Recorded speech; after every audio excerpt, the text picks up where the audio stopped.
خوف خدا ہے دل میں نہ آنکھوں میں شرمند ہے کہ خوف خدا ہے دل میں نہ آنکھوں میں شرمند ہے اہل وطن کے حال پہ روتے ہیں اہل درد۔ حضرات گرامی، مجھے اس تقریر کے تحت بے پردگی سے متعلق کچھ باتیں عرض کرنی ہے۔ اللہ تعالی ہمیں عمل کی توفیق عطا فرمائے۔ اس زمانے میں بے پردگی کی وبا عام ہو چکی ہے۔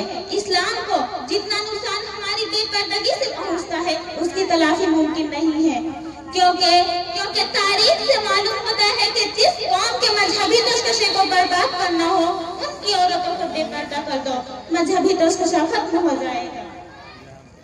میں نے جو حدیث پڑھی ہے اس حدیث میں حضور پاک صلی اللہ علیہ وسلم نے حضرت آسمہ سے فرمایا کہ اے آسمہ، بے شک عورت جب بالغ ہو جائے تو اس کے علاوہ وضو کھلانا جائز نہیں ہے۔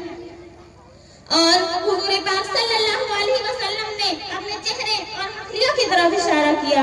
جی ہاں، کلام پاک میں بھی یہی حکم فرمایا گیا وَلَا يُبْدِينَ زِينَتَهُنَّ إِلَّا مَا ظَهَرَ مِنْهَا، کہ عورتیں اپنی زینت کی جگہوں کو ظاہر نہ کرے مگر وہ مقامات جو اکثر کھلے رہتے ہیں، جن کی تفسیر قرآن پاک میں چہرے اور ہتھیلیوں سے کی گئی ہے، ان کا کھولنا ضرورت کے وقت جائز ہے۔ مثال کے طور پر مرہم یا رشتہ داروں کے سامنے ان تینوں اعضاء کو کھولنا جائز ہے۔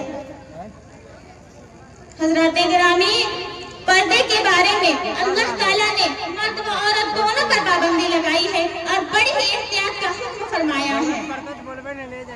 ایک طرف مردوں کو پابند کیا وَإِذَا سَأَلْتُمُوهُنَّ مَتَاعًا فَاسْأَلُوهُنَّ مِن وَرَاءِ حِجَابٍ ذَلِكُمْ أَطْهَرُ لِقُلُوبِكُمْ وَقُلُوبِهِمْ، کہ جب تم عورتوں سے وقت ضرورت استعمال کے لیے کوئی چیز مانگو تو پردے کے آڑ میں ہو کر مانگو، اس میں تمہارے اور عورتوں کی دلوں کی پاکیزگی ہے۔ دوسری طرف عورتوں کو پابند کیا، فرمایا کہ جب کبھی ایسا موقع آئے تو لا یخضعن بالقول فیطمع الذی فی قلوبہ مرض، کہ عورتیں نرم لہجے یعنی دلوں کو مائل کرنے والی لہجے میں گفتگو نہ کرے بلکہ سخت لہجے میں گفتگو کرے تاکہ دل کے خراب آدمی کے دلوں میں ملان کی کوئی بات پیدا نہ ہو۔ دوسری طرف عورتوں کو ہدایت کی گئی وَقَرَنَ فِي بُيُوتِكُنَّ، کہ عورتیں جم کر رہا کرے، گھروں سے باہر نہ نکلے، اور مردوں کو بھی اس کا حکم دیا وَلَا تُخْرِجُوهُنَّ مِن بُيُوتِهِنَّ وَلَا يَخْرُجْنَ، کہ تم اے مردو عورتوں کو گھروں سے باہر نہ نکالو اور نہ وہ خود نکلے۔ اس کی وجہ حضور پاک صلی اللہ علیہ وسلم نے ایک مرتبہ بیان فرمائے الْمَرْأَةُ إِذَا خَرَجَتْ اسْتَشْرَفَهَا الشَّيْطَانُ، کہ عورت جب گھر سے باہر نکلتی ہے تو اسے شیطان جھانکتا ہے اور تمہیں مردوں کو اس کی طرف متوجہ کرتا ہے کہ اس عورت کے ہاتھوں کو دیکھ، توبہ خیال کر، اور گناہ میں مبتلا کر دیتا ہے۔ حضرات گرامی، عورتوں کے باہر نکلنے میں قطعی خیر نہیں ہے، اور اگر بے ضرورتی شدیدہ گھر سے باہر نکلنا پڑے تو حکم فرمایا یدنین علیہن من جلابیبہن، کہ عورتیں اپنے اوپر چادر ڈال لیا کریں۔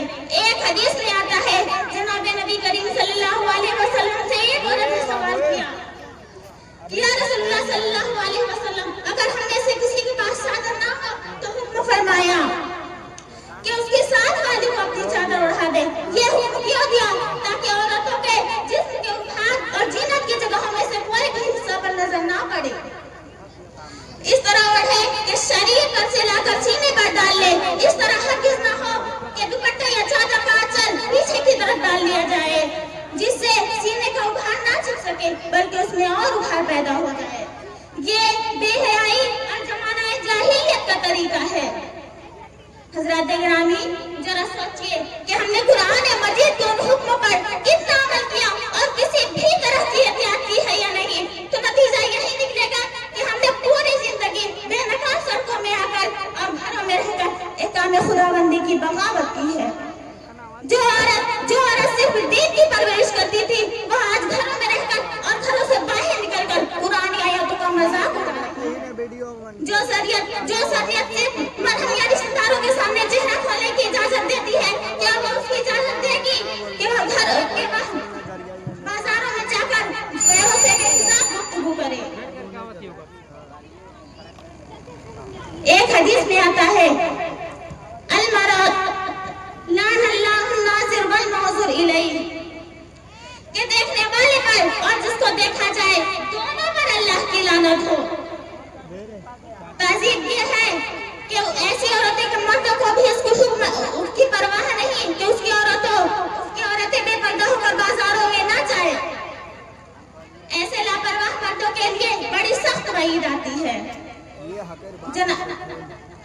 حضرت عمار بن یاسر رضی اللہ تعالیٰ عنہ سے روایت ہے کہ جناب نبی کریم صلی اللہ علیہ وسلم نے فرمایا کہ 3 شخص کبھی جنت میں نہیں جائیں گے. پہلا دیوس، دوسرا مردانہ شکل بنانے والی عورتیں، اور تیسرا ہمیشہ شراب پینے والا.